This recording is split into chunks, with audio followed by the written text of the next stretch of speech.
अब शुरू करते हैं डिटरमिनेंट का लेक्चर नंबर 3। तो इससे पहले हमने मैट्रिक्स पढ़ा था, तो ये मैट्रिक्स से रिलेटेड है। तो मैट्रिक्स में इस जो डिटरमिनेंट के थर्ड लेक्चर में हम जो टॉपिक पढ़ेंगे वो टॉपिक है हमारा adjoint and inverse of the matrix. तो क्योंकि दोनों रिलेटेड है तो इस तरह से आते रहेंगे, कोई प्रॉब्लम वाली बात नहीं है। तो इसमें एडजॉइंट और इनवर्स में इम्पोर्टेंट चीज है क्या, माइनर और कोफैक्टर आपको आना चाहिए। तो माइनर और कोफैक्टर डिटरमिनेंट के लेक्चर नंबर 1 में बताए गए हैं। तो अगर आपने वो नहीं देखा है लेक्चर तो आप उसको देख लो, अगर आपने वो नहीं भी देखा है तब भी मैं यहाँ पर थोड़ा बताऊंगा उसको। ठीक, तो अगर आपने नहीं देखा है तो आप कंटिन्यू भी कर सकते हैं, कोई दिक्कत नहीं है। तो एडजॉइंट भी इस सबसे पहली बात, एडजॉइंट एक स्क्वायर मैट्रिक्स का डिफाइन होगा और किसी भी मैट्रिक्स ए का एडजॉइंट है वो भी एक मैट्रिक्स ही होगा और वो भी स्क्वायर मैट्रिक्स होगा सेम ऑर्डर का। जो मैट्रिक्स ए का ऑर्डर है वही एडजॉइंट के मैट्रिक्स का भी ऑर्डर वही होगा।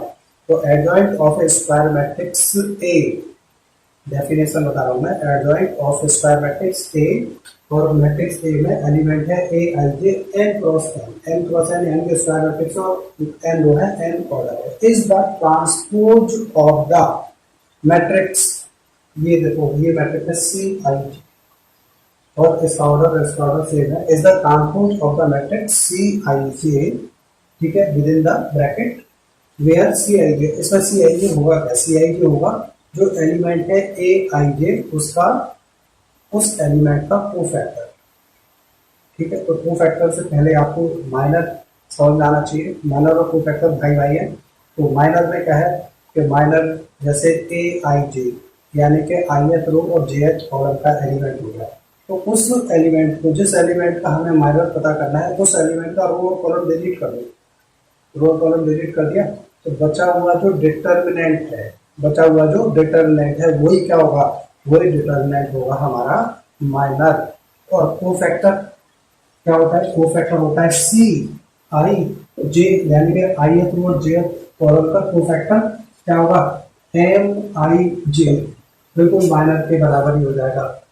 ठीक है, लेकिन माइनस साइन का फर्क भी आता है, उससे भी हम ये ऑपरेटर लगाते हैं -1 to the power I plus J इसके अकॉर्डिंग, यानी कि रो की पोजीशन हम देखेंगे, रो की पोजीशन और कॉलम की पोजीशन, दोनों की पोजीशन को हम ऐड करेंगे, दोनों की पोजीशन को हम ऐड करके, और -1 की पावर का मतलब दोनों की पोजीशन हमने ऐड कर ली। अगर वो ऑड आ रहा है तो कोफैक्टर और माइनर में माइनस साइन का फर्क होगा, और आई प्लस जे अगर आ रहा है इवन यानी कि रो की पोजीशन प्लस कॉलम की पोजीशन आ रही है अगर इवन, तो -1 की इवन पावर +1 हो जाएगी, तो कोफैक्टर और माइनर सेम होंगे। ठीक, ये इतनी बात है। अब तो हम देखते हैं इस डेफिनेशन को थोड़ा अब समझते हैं। ठीक है, तो स्क्वायर मैट्रिक्स ए आई जे है, तो इसका जो ट्रांसपोज होगा वो transpose of the matrix C I J matrix का ट्रांसपोज, यानी कि जो एलिमेंट ए है उसकी जगह पे हमें क्या रिप्लेस करना है, उसका कोफैक्टर से रिप्लेसमेंट करना है।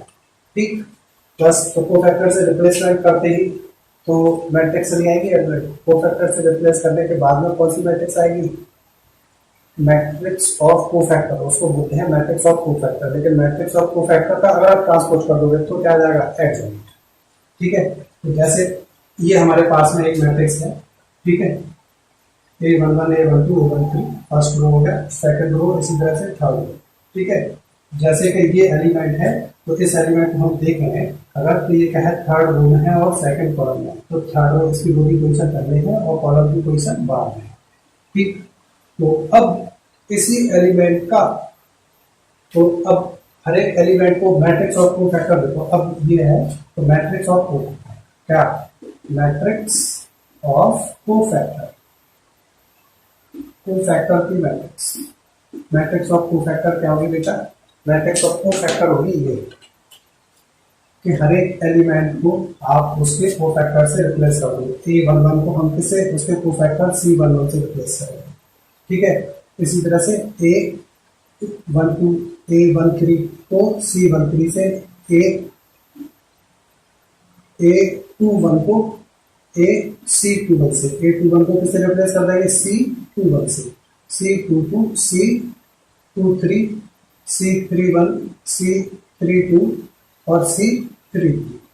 ठीक है, देखो अब हर एक एलिमेंट क्या हो गया, उसके कोफैक्टर से रिप्लेस हो गया। यहाँ पे एक की जगह हमने उसका कोफैक्टर A32 की जगह जैसे 823 देखा तो 823 की जगह उसका कोफैक्टर हमने C23 लिख दिया। तो ये क्या हो गया, matrix of cofactor, matrix of cofactor.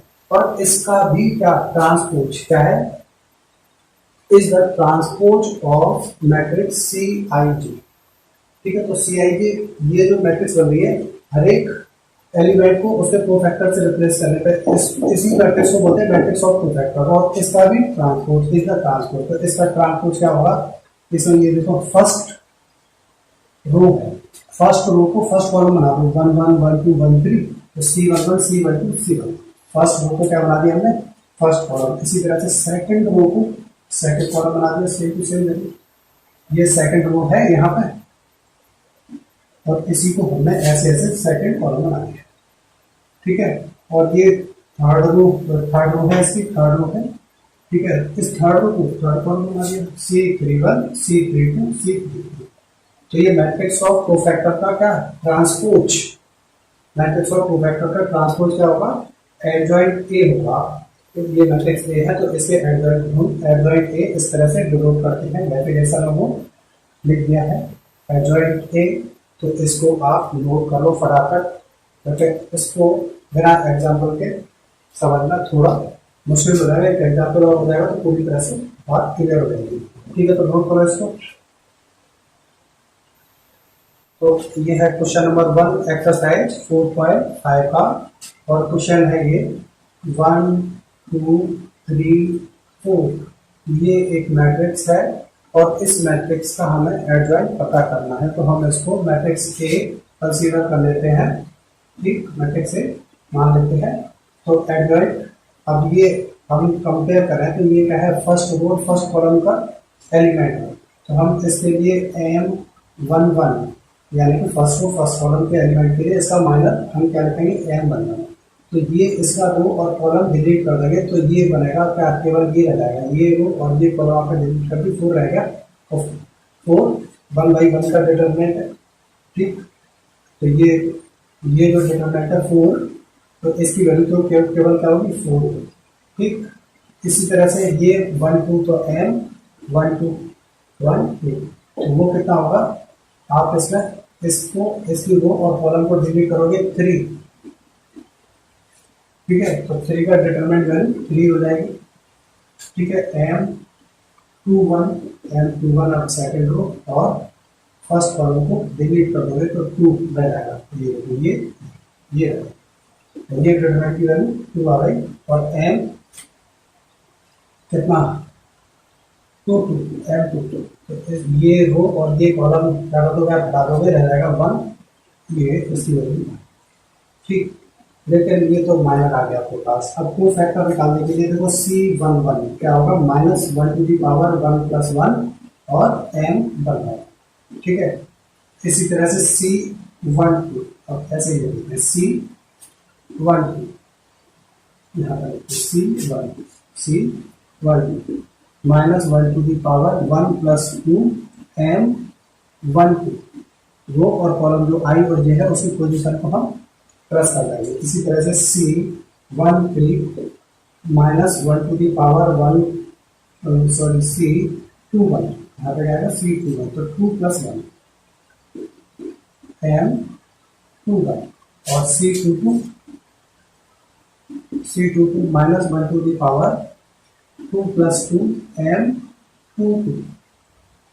ठीक है, तो देखो -1 की पावर कैसे यहाँ पर इवन है, और M11 की वैल्यू क्या होगी, M11 की वैल्यू है 4। तो -1 की 1 + 1 2 पावर, यानी कि -1 की इवन पावर, और -1 की इवन पावर क्या होगी, +1 होगी।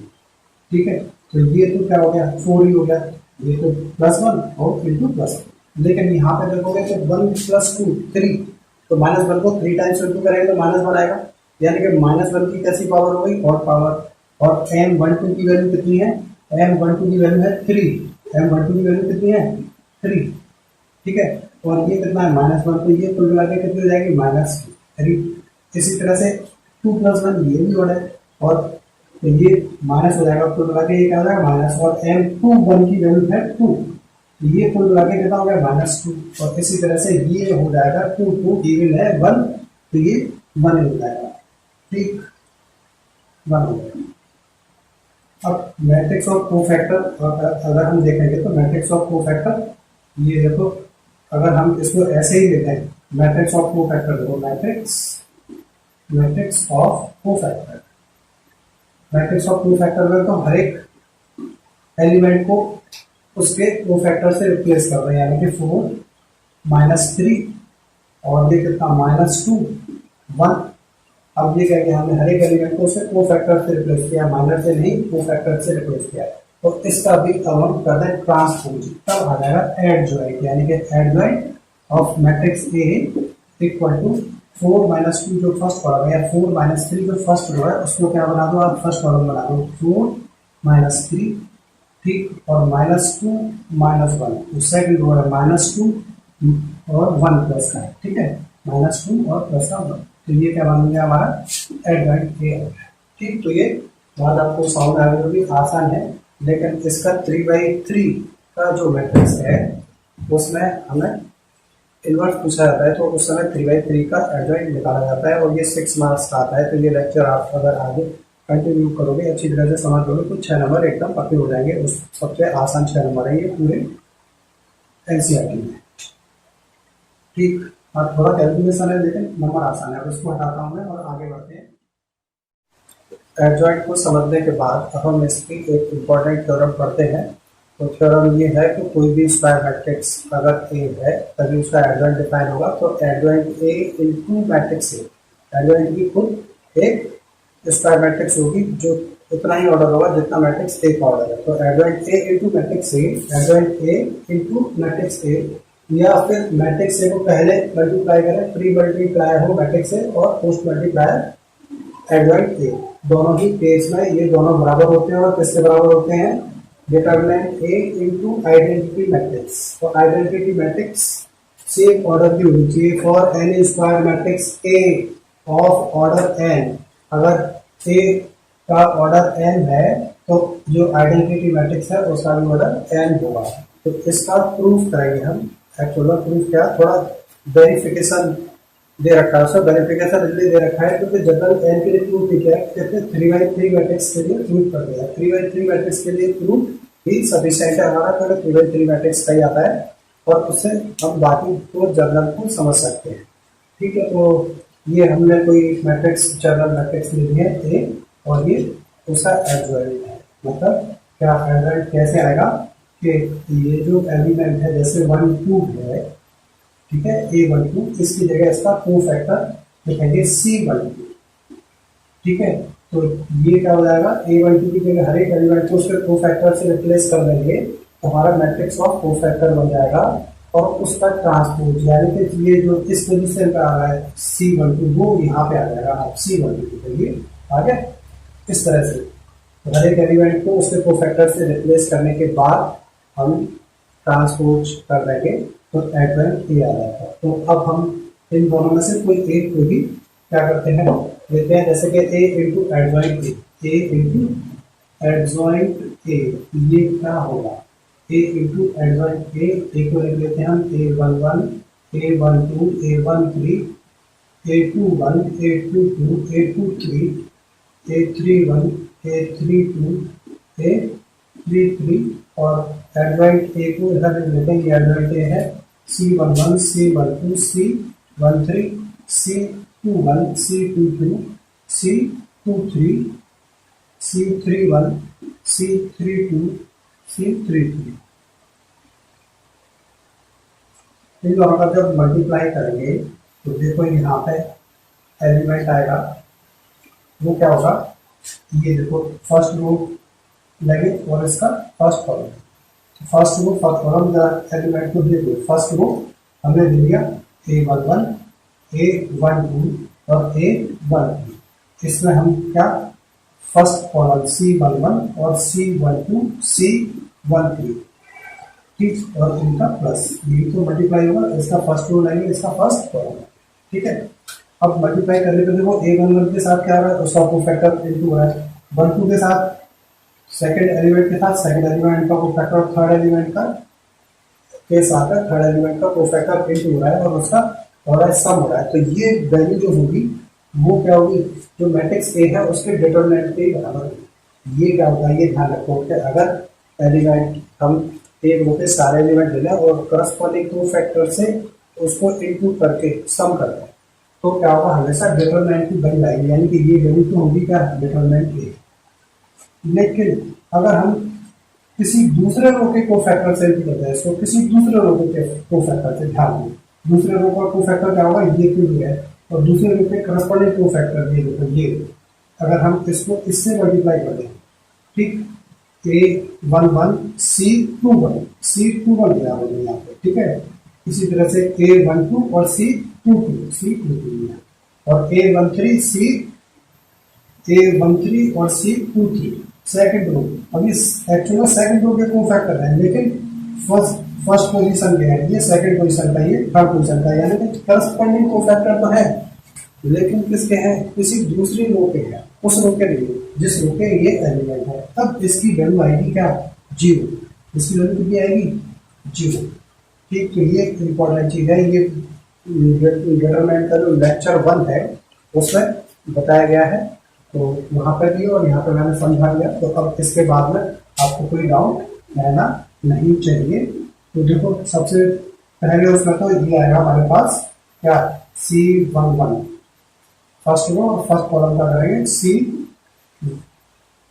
C12 और C12, A12 के साथ C12 और A13 के साथ C13, यानी कि यहाँ पर तो ये किसके बराबर हो जाएगी, एक के डिटरमिनेंट के बराबर हो जाएगी, पूरे डिटरमिनेंट की वैल्यू आएगी। तो अब हम इसको यहाँ पर लिख देते हैं, कैसे लिखेंगे देखो ध्यान दो क्या, कि ये फर्स्ट रो और फर्स्ट कॉलम का इनटू करने से क्या हो रहा है, डिटरमिनेंट की वैल्यू मिल जाएगा। लेकिन फर्स्ट रो का सेकंड कॉलम से इनटू करेंगे तो वैल्यू हमें क्या मिलेगी, जीरो, ठीक है। अगर फर्स्ट रो का थर्ड कॉलम से इनटू करेंगे तो ये क्या है, कोफैक्टर तो है, लेकिन क्या है, इस रो के एलिमेंट के कोफैक्टर ना होके थर्ड रो के एलिमेंट के कोफैक्टर है। वो third row A31 C31 A32 C32 A33 C33, ठीक है, थर्ड रो के कोफैक्टर है ये, और हम एलिमेंट ले रहे हैं और कोफैक्टर ले रहे हैं थर्ड रो से, तो वैल्यू ये भी क्या आएगी, जीरो आ जाएगी। किसी तरह से ये जीरो डिटरमिनेंट है, डायगोनल का ये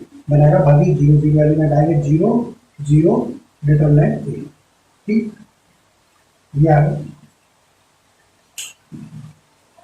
तो A इंटू एडजॉइंट ए इतना आ गया। अब हम क्या कर सकते हैं कि A into adjoint A into adjoint A equal इस, ये matrix I A into adjoint ए, इसमें क्या करें हम, एडजॉइंट ए को कॉमन ले लेंगे, एडजॉइंट ए को कॉमन लेंगे तो देखो मैट्रिक्स बचेगी क्या, 1 0 0 0 1 0 0 0 1, ठीक है, जो कितना है आइडेंटिटी मैट्रिक्स है।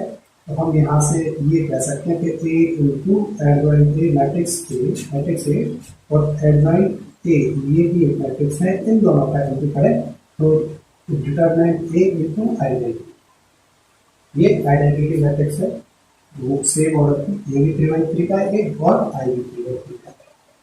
तो ये कुर्सी की ऑर्डर के लिए 3 के लिए तो अलग प्रूफ कर लिया, लेकिन किसी भी ऑर्डर के डिटरमिनेंट के लिए ये बात सही होती है, ठीक। तो A इंटू एडजॉइंट ए,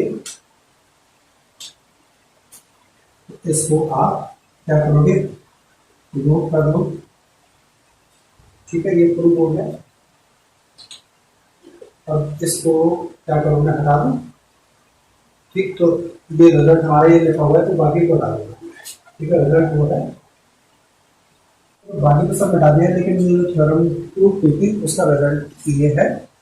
अब इसके आगे हम पढ़ेंगे इनवर्स, तो इनवर्स ऑफ ए मैट्रिक्स। तो इनवर्स ऑफ ए मैट्रिक्स को हमें समझने के लिए पहले सिंगुलर मैट्रिक्स समझनी पड़ेगी, क्योंकि जो मैट्रिक्स सिंगुलर होती है उसका इनवर्स नहीं होता है, ठीक।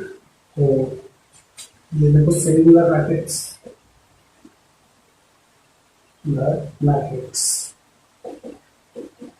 तो सिंगुलर मैट्रिक्स क्या होगी, ठीक है। तो हाँ, if square matrix A, if the determinant A equal to 0 for a square matrix, for a square matrix, किसी स्क्वायर मैट्रिक्स के लिए अगर determinant for a square matrix है, ठीक, then matrix A is called singular matrix, called singular matrix.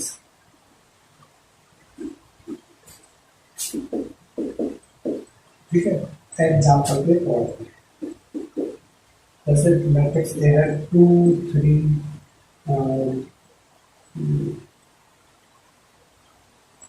6 8 4 4, ठीक है। अब इसका डिटरमिनेंट निकालेंगे तो देखो 12 माइनस 12 कितना हो गया 0। मैट्रिक्स ए ये है तो मैट्रिक्स ए का डिटरमिनेंट कितना है 0 है, ठीक है। मैट्रिक्स नॉन जीरो है, नल मैट्रिक्स नहीं है, लेकिन इसका नल मैट्रिक्स ना होने के बावजूद भी डिटरमिनेंट कितना आ गया 0। नल मैट्रिक्स का डिटरमिनेंट तो 0 होगा ही होगा, लेकिन अदर देन नल मैट्रिक्स का डिटरमिनेंट भी 0 होता है, इसलिए इसको अलग तरीके से डिफाइन करते हैं। क्या ये सिंगुलर मैट्रिक्स होगी, ठीक। तो मैट्रिक्स ए कैसे होगी सिंगुलर। अब नॉन सिंगुलर मैट्रिक्स क्या होगी, नॉन सिंगुलर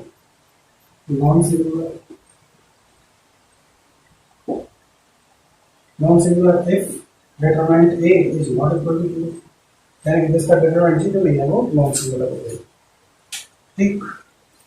तो इसको हटा देता हूँ, सिंगुलर और non singular matrix. Determinant A अगर 0 है तो सिंगुलर मैट्रिक्स, और डिटरमिनेंट A अगर नॉन 0 है तो नॉन सिंगुलर मैट्रिक्स, ठीक।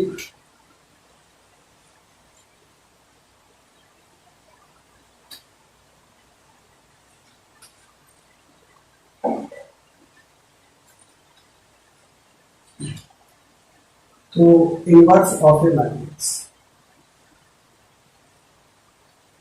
Inverse of a matrix,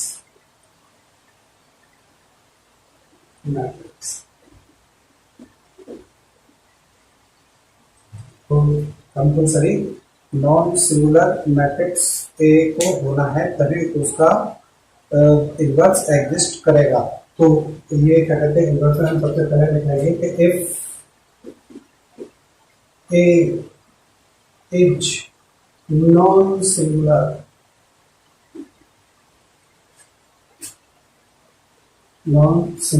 square matrix,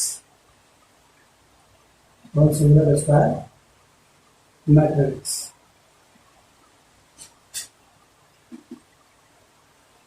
then its inverse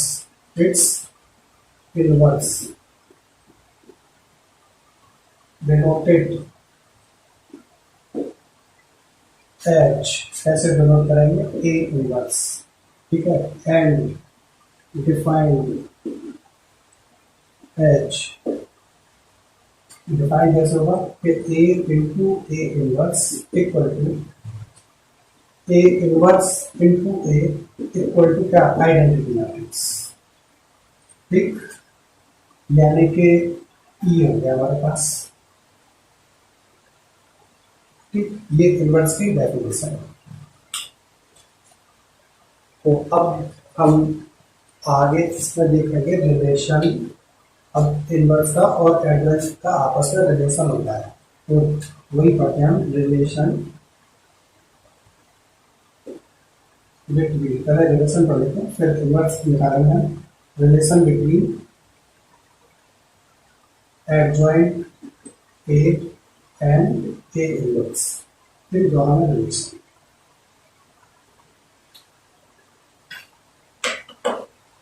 तो ध्यान दो, ये हमारे पास है, यानी कि हम कह सकते हैं क्या इस रिलेशन से कि A into adjoint A, A into adjoint A, ये A into adjoint A equal to determinant A into identity, ठीक है। अब आइडेंटिटी को हम ऐसा भी लिख सकते हैं कि A into adjoint A equal to determinant A into identity. Identity को देखो इनवर्स की डेफिनेशन से कितना लिख सकते हैं, ए इंटू ए इनवर्स भी लिख सकते हैं और ए इनवर्स इंटू ए भी लिख सकते हैं। लेकिन यहाँ पे ए देखो हमारा कैसा है, लेफ्ट हैंड साइड में, ये कैसा है, लेफ्ट हैंड साइड में। तो यहाँ पर भी हम आइडेंटिटी को ए इंटू ए इनवर्स लिखेंगे तभी हमें फायदा होगा। ठीक, अब ये एक मैट्रिक्स है, ये भी मैट्रिक्स है, लेकिन ये मैट्रिक्स नहीं है, ये क्या है, ये स्केलर है। डिटरमिनेंट की वैल्यू क्या होती है, एक स्केलर होती है, मैट्रिक्स से एसोसिएटेड स्केलर होता है डिटरमिनेंट, तो ये अलग है। ठीक, यानी कि लेफ्ट हैंड साइड में मैट्रिक्स ए है इधर, ये तो स्केलर है, उसको कोई प्रॉब्लम नहीं, इधर भी लेफ्ट हैंड साइड में मैट्रिक्स ए है। तो ये तो वो बीच में थोड़ा डिस्टर्बेंस हो गया, ए इंटू एडजॉइंट ए, देखो ध्यान दो, तो ये क्या होगा, कैंसिल हो जाएगा। लेकिन ऐसे कैंसिल नहीं करते हैं, क्या लिखते हैं कि देखो ऐसे हटा दिया हमने, ये ए हटा दिया, तो ये adjoint A into determinant A into A inverse, ऐसे दोनों तरफ से ए हटा दिया हमने, मैट्रिक्स हटाते हैं तो हम इस तरह से लिखते हैं बाई लेफ्ट कैंसिलेशन। कैसे लिखते हैं, by left cancellation, left side से हमें हटाया, लेफ्ट कैंसिलेशन।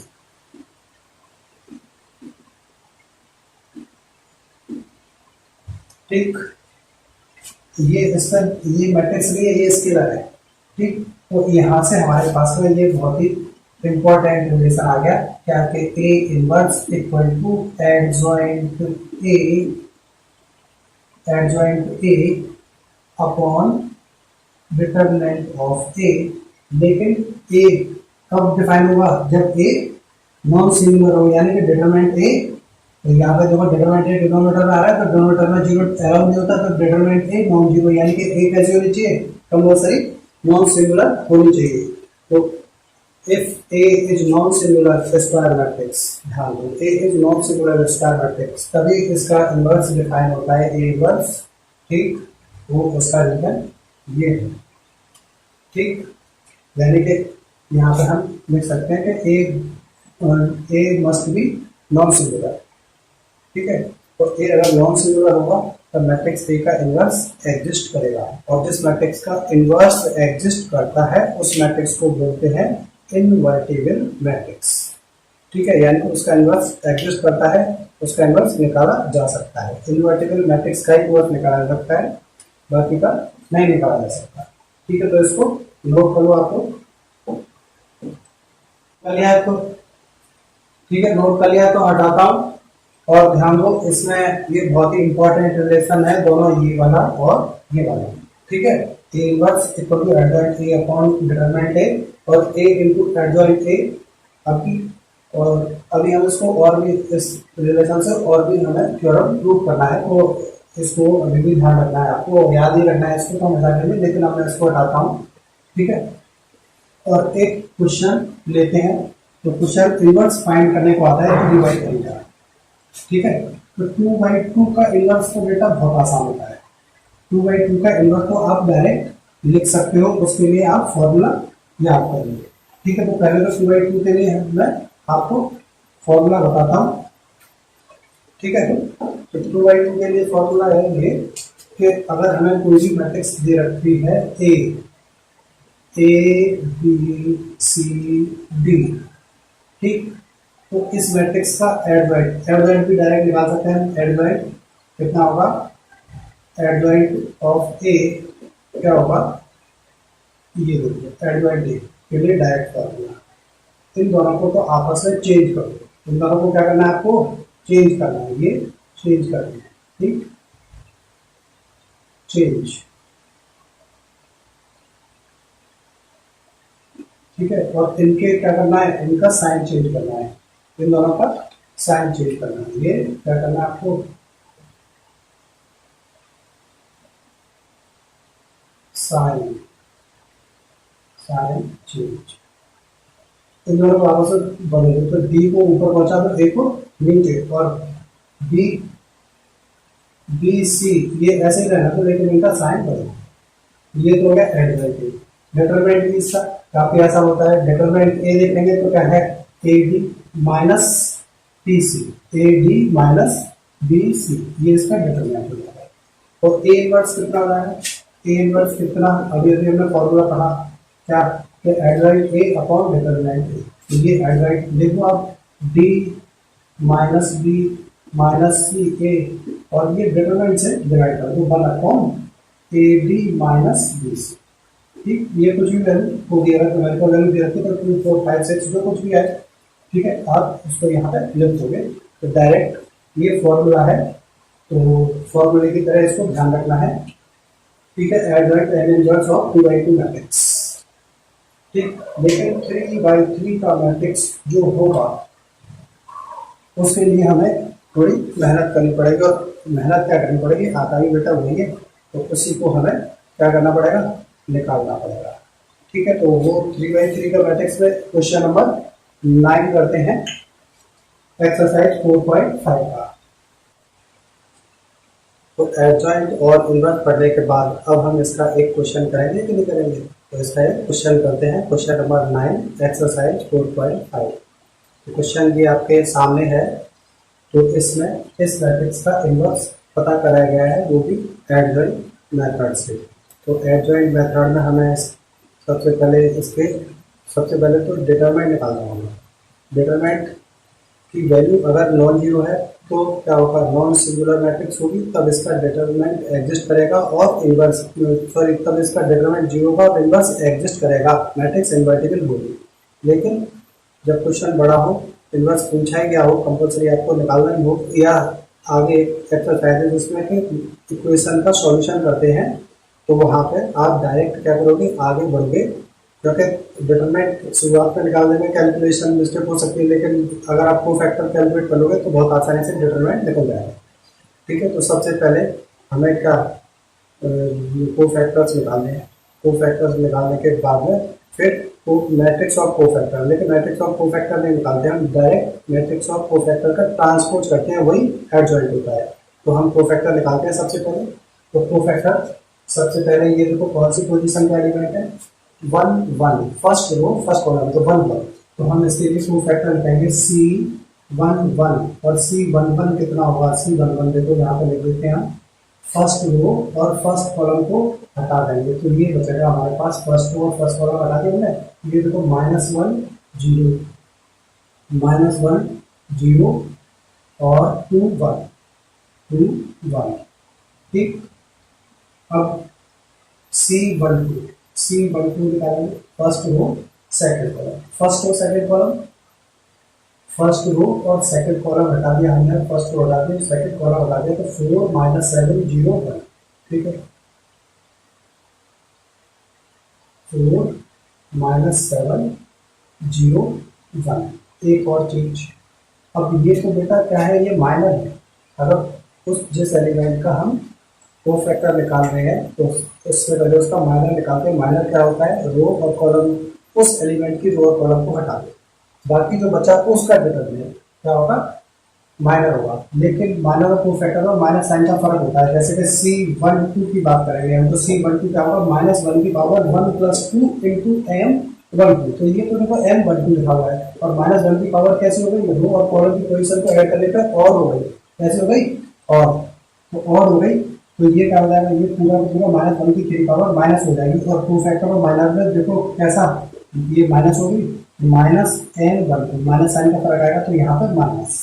तो 3/3 के मैट्रिक्स में ध्यान रखो, प्लस माइनस ऑल्टरनेटिंग सीक्वेंस में ये कोफैक्टर लिख लो, और ऑल्टरनेटिंग सीक्वेंस में प्लस माइनस कर दो। ठीक है, तो इसी तरह से इसके लिए सारे हम क्या करेंगे, कोफैक्टर्स निकालेंगे।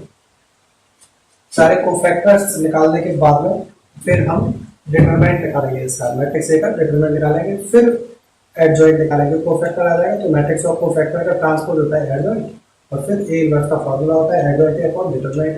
तो इसको हम अब देखो फटाफट करते हैं, बहुत फास्ट टेक्निक से करते हैं, देखो तो फटाफट देखो कैसे होता है ये। ठीक है, तो हो गया ये फटाफट 1 मिनट के अंदर। देखो ये तो हमने पता कर ही दिया था, अब ये इसी तरह से बाकी के कोफैक्टर्स हम पता कर लेंगे, ठीक है। बाकी के कोफैक्टर्स हमने पता किए, जैसे कि अब इसको C23 ये हमने कोफैक्टर पता किया है, तो इसको ध्यान दो। ये क्या, सेकंड रो और थर्ड कॉलम, सेकंड रो ये है और थर्ड कॉलम ये है, तो इस ये एलिमेंट 2 3 एलिमेंट ये है, तो इसकी इस रो को हम, ठीक है, और थर्ड कॉलम, सेकंड रो और थर्ड कॉलम को हम क्या करेंगे, हटा देंगे। तो हमारे पास डिटरमिनेंट बचेगा 2 1 -7 2, यानी कि C23 के लिए 2 1 -7 2, ये वाला डिटरमिनेंट तो क्या हो जाएगा, माइनस हो जाएगा, और यही डिटरमिनेंट लिखा हुआ है यहाँ पे, ये माइनस हो जाएगा। लेकिन 2 + 3 करेंगे तो ये क्या होगा, ऑड होगा, यानी कि कैसा हो रहा है, हम माइनस में माइनस से मल्टीप्लाई करके तब कोफैक्टर आ रहे हैं यहाँ पे, तो वही हमने सारे माइनस लिखे हुए, देखो प्लस, फिर यहाँ पे minus sign, plus minus plus minus, minus खत्म हो गया तो माइनस के बाद आएगा प्लस माइनस प्लस, सारे लिख दिए। फिर इनको सॉल्व करके लिख लिया कोफैक्टर्स को, तो कोफैक्टर्स को ऐसे एक लाइन में लिख दिए या ये कर दिया वो कर दिया, ऐसे मत लिखना, इस तरह से लिखना सारे कोफैक्टर्स को सॉल्व करके। जैसे कि इसी को हम सॉल्व करें तो ये कितना हो गया, 4 माइनस कितना, देखो कैसे, 2 × 2 2 × 2 माइनस माइनस ये कितना, -7 × 1, ठीक है, 4, और ये माइनस ऑफ -7, यानी कि 4 + 7 हो जाएगा, माइनस साइन क्या करेगा, प्लस कर देगा, तो 4 + 7 कितना हो गया, 11 हो गया, ये हो गया 11। लेकिन इसके आगे क्या है, माइनस साइन है, ये माइनस तो 11 हो गया, लेकिन कोफैक्टर क्या हो जाएगा, -11, ठीक। इस तरह से इन सबको सॉल्व करके हमने लिखा हुआ है। अब हम डिटरमिनेंट निकालेंगे, कोफैक्टर निकालने के बाद में डिटरमिनेंट निकालना बहुत आसान होता है। कोई भी, जैसे फर्स्ट रो लिख दिया हमने, ये क्या है, A11 A12 A13, first row के एलिमेंट है, तो A11 A12 A13, और इन्हीं का कोफैक्टर, A11 का कोफैक्टर C11 होगा, 12 का C12 और 13 का C13। तो A11 ये रो लिख दो सीधे सीधे, देखो इस तरह से, क्या एक रो लिख दो आप, 2 1 3 फर्स्ट रो लिखी, और फर्स्ट रो के कोफैक्टर -1 -4 1 -4 और ये 1, इन सबको क्या करना है, प्लस करना है, ठीक। तो ये इसकी वैल्यू, डिटरमिनेंट की वैल्यू आ जाएगी, ठीक है। वो फर्स्ट रो के अलावा एक्सपेंड किया हमने, तो वैल्यू आ गई है, किसी भी रो के अलावा एक्सपेंड करके आ सकती है, ठीक है। तो ये इसकी डिटरमिनेंट की वैल्यू आ गई -3 आ गई। तो अब आप यहाँ पर लिख दोगे, so matrix A is non singular, क्योंकि डिटरमिनेंट की वैल्यू 0 नहीं आई है, तो इसमें आप लिख दोगे, ठीक। अब लिखने के बाद तो कुछ नहीं है, क्या कहते हैं, अब हमें इनवर्स के लिए फॉर्मूला होता है हमारा A inverse = adjoint A upon determinant A। A inverse का फॉर्मूला होता है adjoint A upon determinant A। तो अब क्या करना है, आपको एडजॉइंट पता करना है। तो एडजॉइंट पता करना है, तो देखो ये तो अगर हम C11 ये सब हटा दें, इक्वल टू हटा दें, केवल जो न्यूमेरिकल वैल्यू वो निकाल रहे हैं, तो इससे बनेगा मैट्रिक्स ऑफ कोफैक्टर। हमने उसी तरह से लिखा है, हर एक एलिमेंट की पोजीशन पे उसके कोफैक्टर को लिख दिया है। तो मैट्रिक्स ऑफ कोफैक्टर का ट्रांसपोज होता है एडजॉइंट। तो एडजॉइंट निकालने के लिए ये -1 -4 -1 -4 1, ये क्या होगी, मैट्रिक्स ऑफ कोफैक्टर की फर्स्ट रो होगी। इसको एडजॉइंट निकालने के लिए क्या करना पड़ेगा, आपको फर्स्ट कॉलम बनाना पड़ेगा, -4 -1 1, तो -1 -4 1, इसको क्या कर दिया हमने, फर्स्ट रो को फर्स्ट कॉलम बना दिया एडजॉइंट के लिए। इसी तरह से ये सेकंड रो है, 523 -11 523 -11, इसको कॉलम में लिख दिया। अब ये ऐसे लिखा हुआ है, 312 -6 312 -6, इसको कॉलम में बना दिया, ये एडजॉइंट बन गया। आप इसी तरह से डायरेक्ट करोगे। अब फॉर्मूला है adjoint A upon determinant A, तो डिटरमिनेंट A की वैल्यू से हमें डिवाइड करना है, वो तो स्केलर होता है, मैट्रिक्स पूरा लिखो एडजॉइंट, और डिटरमिनेंट की वैल्यू से क्या करना है, डिवाइड करना है, यानी कि ये डिटरमिनेंट की वैल्यू -3 ये है, या इस माइनस को आप क्या कर सकते हो, यहाँ भी लिख सकते हो आगे फाइनली। तो ये क्या आ गया आपके पास, इनवर्स आ गया। तो इस तरह से इनवर्स पता करते हैं। तो जो 6 मार्क्स का क्वेश्चन आता है उसमें इनवर्स आपको पता करना होता है। इनवर्स पता करने के बाद थोड़ा सा एक मल्टीप्लिकेशन और करना होता है उसमें, तो 6 मार्क्स का क्वेश्चन पूरा कंप्लीट हो जाता है। तो ये इंपॉर्टेंट क्वेश्चन है, क्वेश्चन नंबर 9, और ये आपको आना बहुत कंपलसरी है, ठीक। तो अब इसको हटाता हूँ और आगे हम कुछ थ्योरम जो बतानी थी लेकिन कुछ रह गया, उनको हम अब करते हैं फटाफट। इसको नोट करो इसी तरह सिस्टमेटिक, फटाफट नोट करो। तो अब बाकी बची हुई थ्योरम्स और कुछ इंपॉर्टेंट रिजल्ट्स और पढ़ते हैं फाइनली। तो थ्योरम नंबर 1 तो मैंने बताई थी आपको, A into adjoint A equal to determinant A into identity matrix. ये थ्योरम तो बताई थी, A into adjoint A equal to determinant A into identity matrix. ठीक, ये फर्स्ट थ्योरम है। अब इसमें बाकी और थ्योरम्स हैं तो उनको देखते हैं हम। ठीक है, तो अब सेकंड थ्योरम है ये, थ्योरम नंबर 2 कि इफ क्या, सीधे रखो, हाँ ठीक है, इफ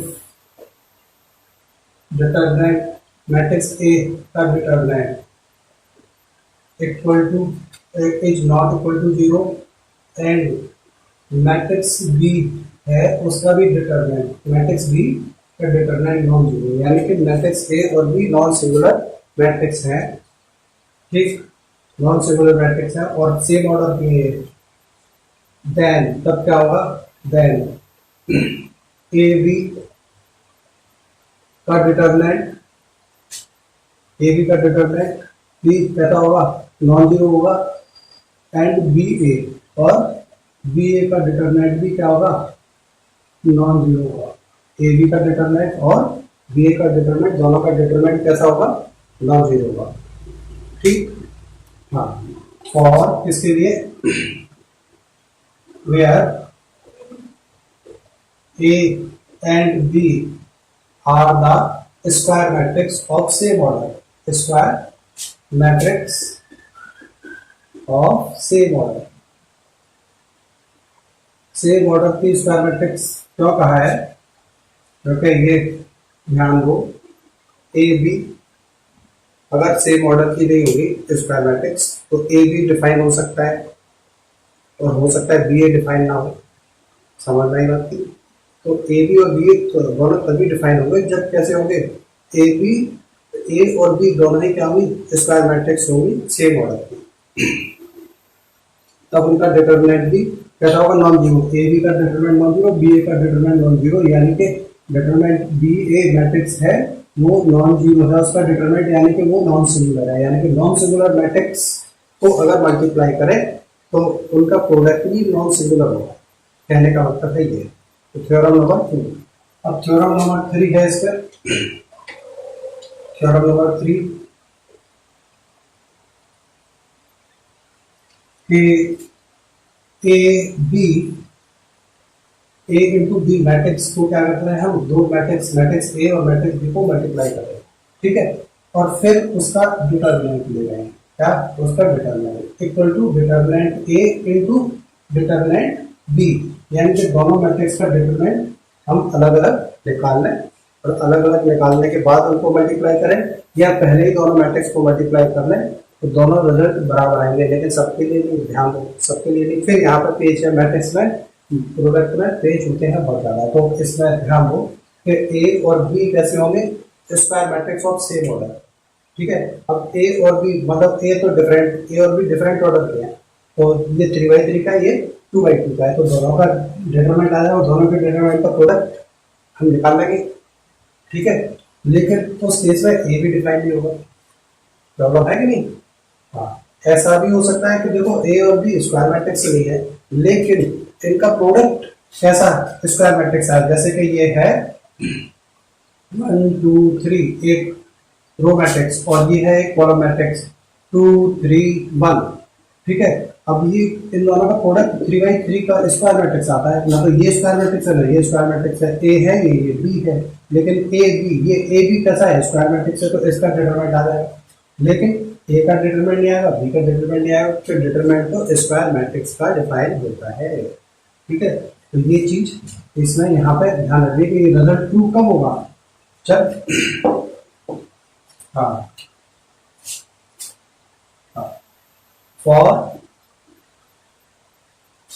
स्क्वायर मैट्रिक्स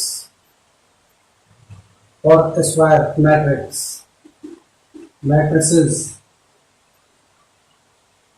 और स्क्वायर मैट्रिसेस, देखो यहाँ पर मैट्रिसेस भी आएगा, मैट्रिसेस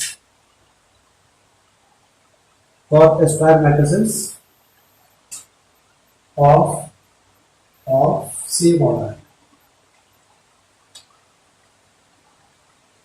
सेम ऑर्डर, ये रिजल्ट किसके लिए, सेम ऑर्डर के स्क्वायर मैट्रिक्स के लिए ही ट्रू होगा।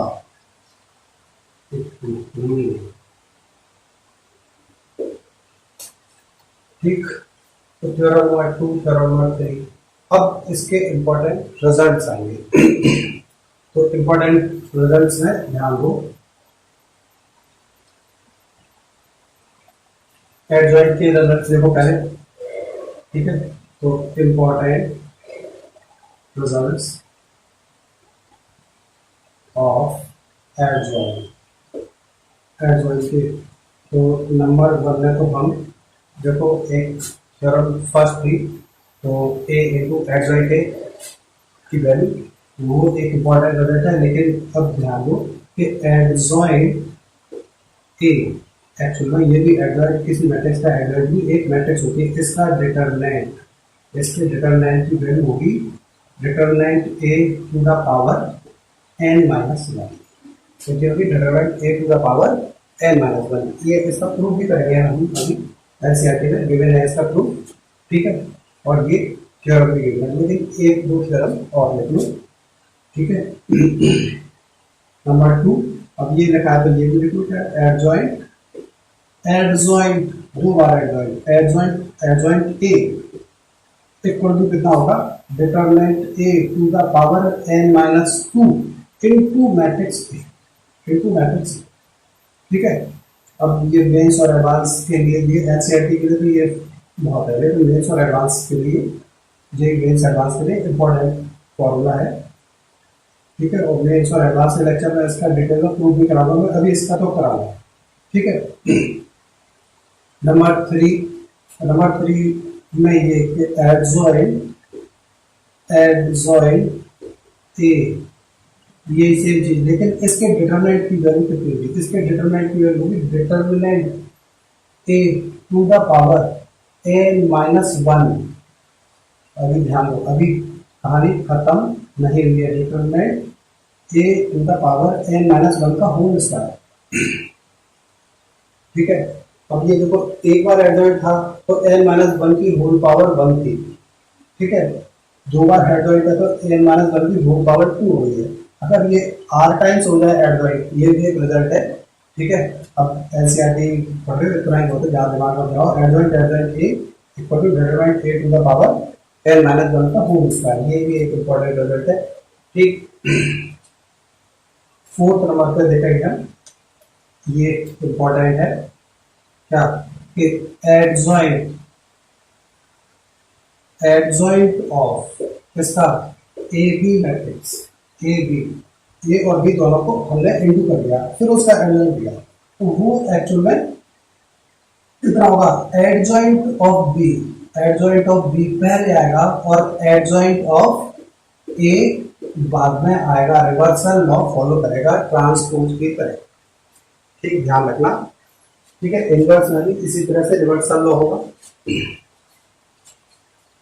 तो ये है, अगर adjoint of A B C होता तो एडजॉइंट सी पहले आता, फिर एडजॉइंट बी, फिर एडजॉइंट ए, यानी कि सबसे पीछे वाला मैट्रिक्स को, मैट्रिक्स का एडजॉइंट सबसे पहले लेंगे, फिर रिवर्स ऑर्डर में लिखते जाएंगे, ठीक। आसान है, ये फॉर्मूले याद करें। अब इनवर्स का देखो, अच्छा, एक इस थ्योरम से देखा तो एक रिजल्ट और आता है कि देखो, अगर बी को भी मैट्रिक्स ए लेना तो मैट्रिक्स ए का होल, मैट्रिक्स ए स्क्वायर, यानी कि ए स्क्वायर का क्या होगा, determinant A into determinant A, B की जगह भी हमने ए रख दिया तो क्या होगा, डिटरमिनेंट ए का स्क्वायर, यानी कि ये इन जनरल एक हमारे पास फॉर्मूला होगा क्या, A to the power N equal to determinant A to the power N. तो हम इसमें क्या कहते हैं, रिजल्ट में ये लिख सकते हैं। तो यहाँ पे आप नोट करके यहीं पे लिख लो कि A matrix A to the power N, इसका डिटरमिनेंट है, तो डिटरमिनेंट ए का, मैट्रिक्स ए का डिटरमिनेंट है, उसकी पावर एन करता है, तो दोनों क्या हो जाएंगे, इक्वल हो जाएंगे, ठीक। हाँ, अब इनवर्स के लिए रिजल्ट्स ऑफ इनवर्स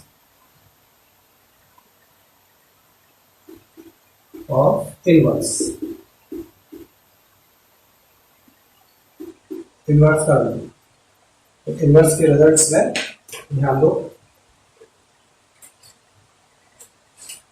नंबर 1 में किसी भी मैट्रिक्स के इनवर्स का इनवर्स ए एक स्क्वायर मैट्रिक्स है, ठीक है, ध्यान रखना ए स्क्वायर मैट्रिक्स है और नॉन सिंगुलर स्क्वायर मैट्रिक्स है, ठीक है।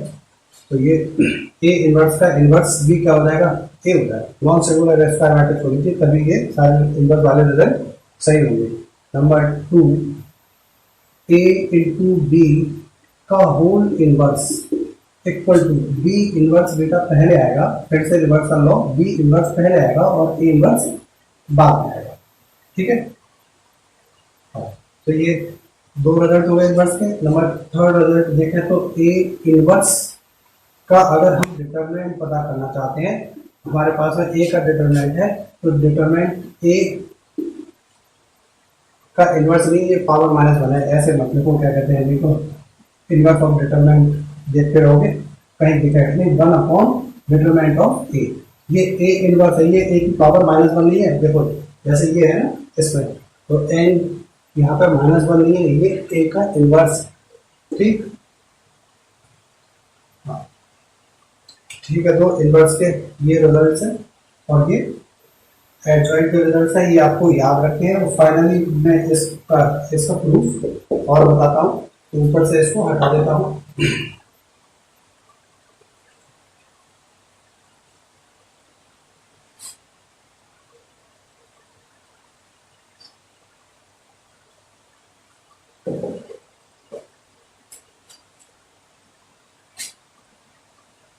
प्रूफ 1 फर्स्ट वाले का प्रूफ।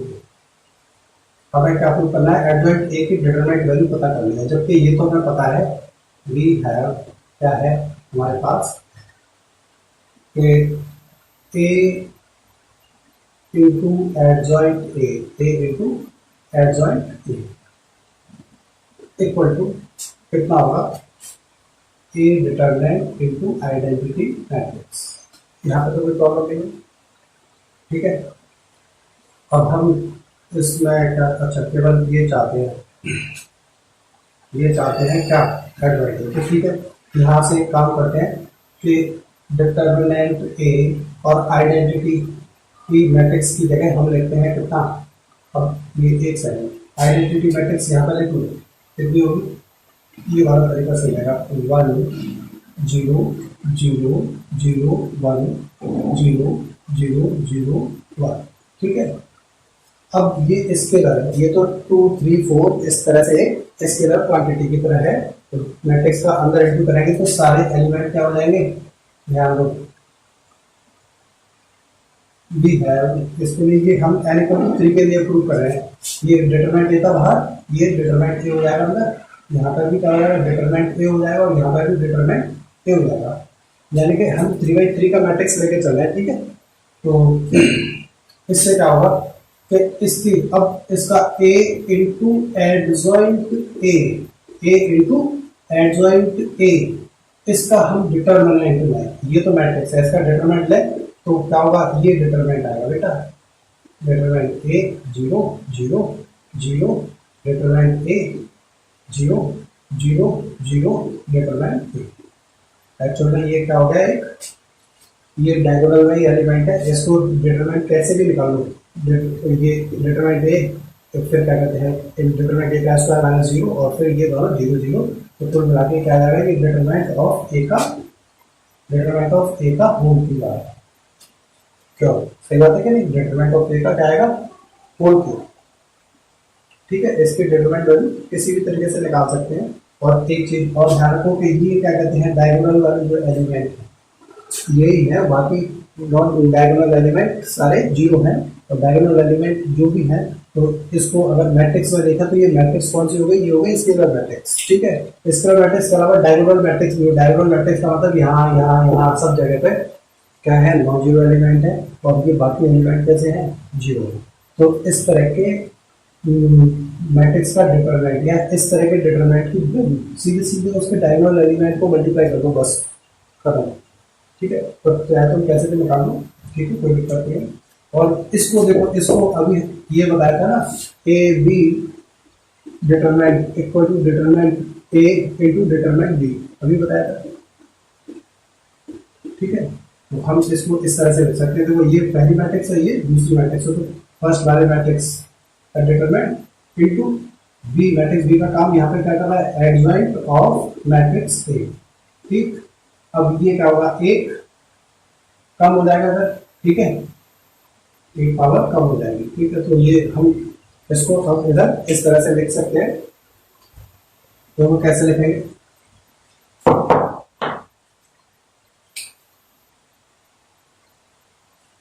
डिटरमिनेंट ए से होता है डिवाइड कर देंगे, तो एडजॉइंट ए